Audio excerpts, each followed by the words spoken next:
Good day, everyone. I am CALAGO V CALAGO from College of Agriculture, major in agronomy in third year college. Today, I will going to discuss the back to basic economic concept and explain. So, first is what is capitalism.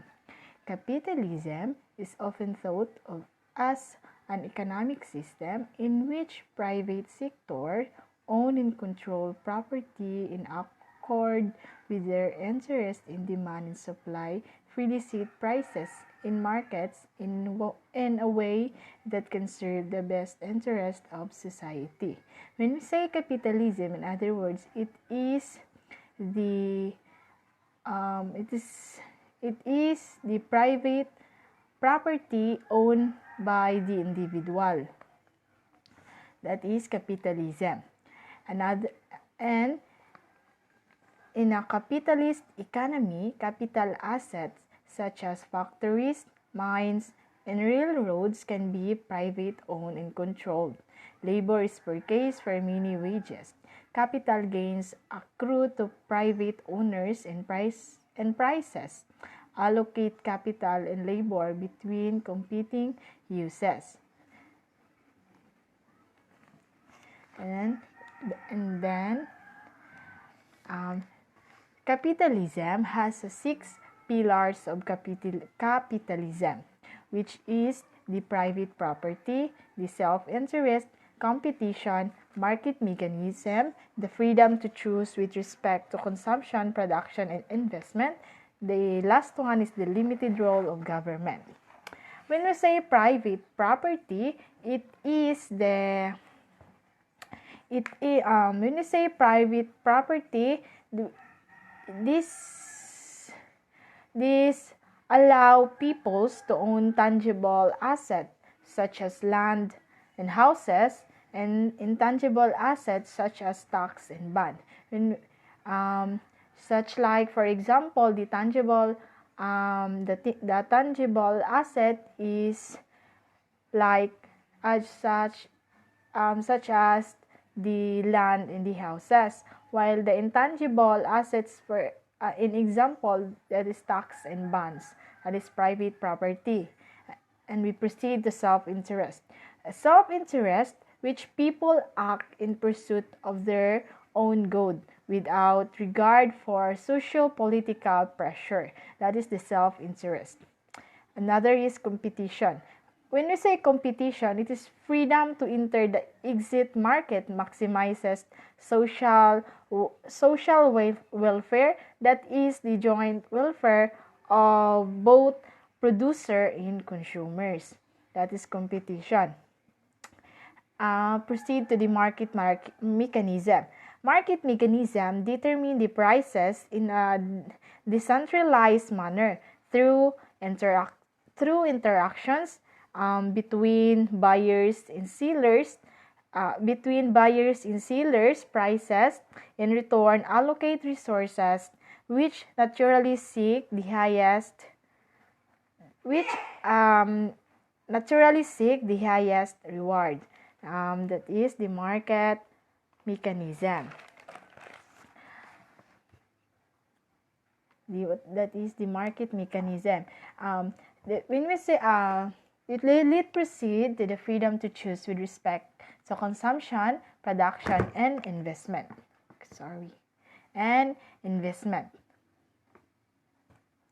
And when we say freedom to choose with respect to consumption, production, and investment, it is dissatisfied customers can buy different products.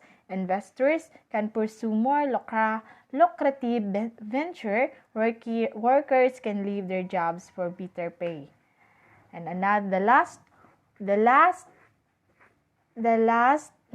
one of types of pillar of capitalism are these are the limited role of government.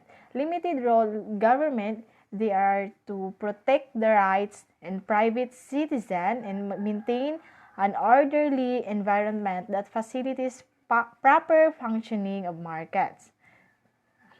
Those are the 7 pillars of capitalism.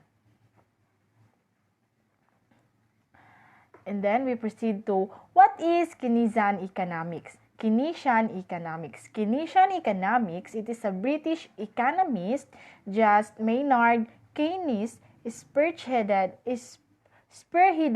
a revolution in economic thinking that overturned the then prevailing idea that free market would automatically provide full employment, that is, that everyone who wanted a job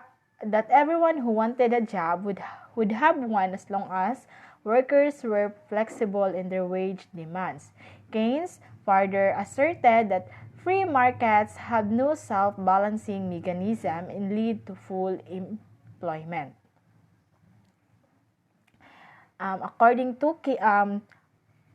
Also, Keynes argued that inadequate overall demand could lead to prolonged periods of high unemployment. An economy's output of goods and services is the sum for four components. The four components these are the consumption, investment, government purchase, and net export. For example, during economic downturns, uncertainty often erodes consumer confidence, causing them to reduce their spending, especially in discretionary purchases like a house or a car. This reduction in spending by consumer can result in less investment spending by business as firms respond to weakened demand for their products. And there are three principal tenets in Keynesian description. The three principal is aggregate demand, prices, and especially wages. And the last one, changes in aggregate demand. First is aggregate demand. Aggregate demand is influenced by many economic decisions, public and private. Private sector decision can sometimes lead to adverse macroeconomic outcomes such as reduction in consumer spending during a recession. The other one is the price and especially wages.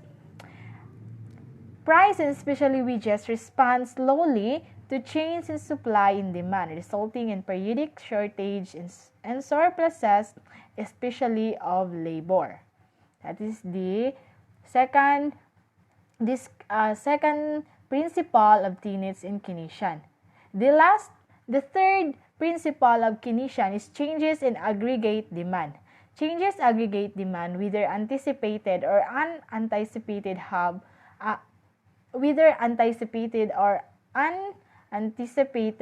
have their greatest short-run effect on real output and employment, not prices. And we have to go on in micro and macro, the economic divide. Macroeconomic.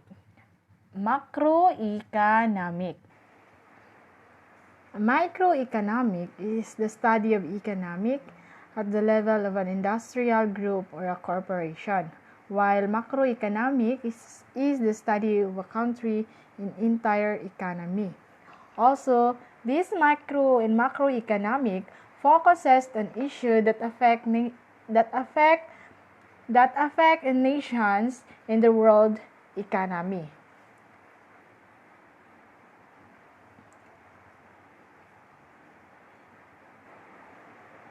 Supply and demand, why market tick? For economists, a market is determined by how supply and demand come together to determine a price. At one extreme, the market could be populated by a large number of virtually identical sellers and buyers. According to this graph, demand and supply curves can be charted on a graph with prices on the vertical axis and the quantities of the horizontal axis. The point at which the two curves intersect represent the market clearing. The point at which the two curves intersect present the market clearing. Mo na siya ang katong ang point which two curves. then the price at which demand and supply are the same. The relationship between the supply and demand for a good or service and changes in the price is called elasticity. Let's proceed to direct investment. What is direct investment? Direct investment provides a capital funding in exchange for an equity interest without the purchase of regular shares of a company's stock. Direct investment may involve a company in one country opening its own business operation in another country. It's direct investment. Structural policies fixing the fabric of the economy. The fixing the fabric of the economy, for example, when prices are rising too fast and consumer and businesses are buying at a rate that exceeds in an economy underlying the ability to produce goods and services, that is, overall demand is growing too fast, policymaker can take steps to reduce demand. Similarly, during economic downturns, when business and consumers close their wallets aggregate, demand is shrinking, government can take steps to encourage them to open their pocketbooks or substitute government spending for diminished private spending. This is the fixing fabric of the economy. Pull down siya. Next is the dealing long term. Dealing long term is one is the price control.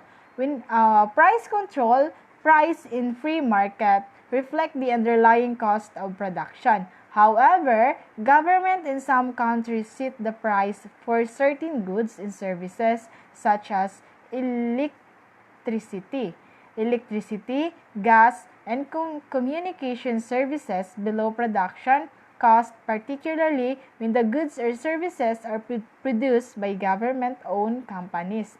Moreover, controls encourage higher consumption that would be the case of the prices of goods and services reflected in true cost of production. The second is the management of public finance. The management of public finance, although the government may briefly have to spend more than they take in during a recession or collect more taxes than needed for a while to dampen spending in a bomb lever, and long-term spending in taxes should be in sync. The third is the public sector enterprises.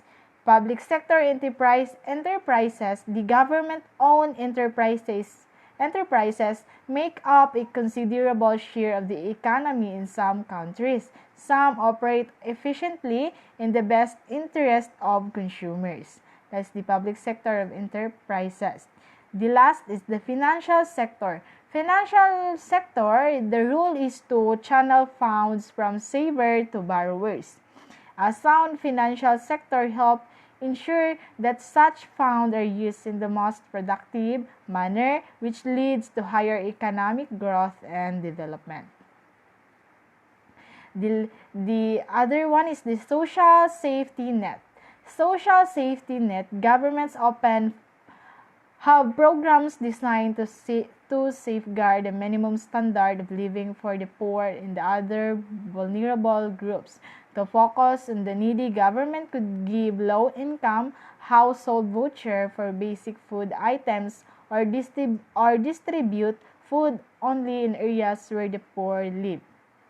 Labor market.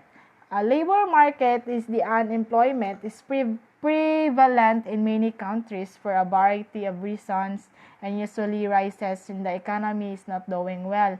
For example, excessive social security contribution or relatively high minimum wage may boost the cost of hiring, that demand for labor shrink and unemployment rises. It's the labor market. And that's all. That's the end of my presentation, and thank you. Oh my God.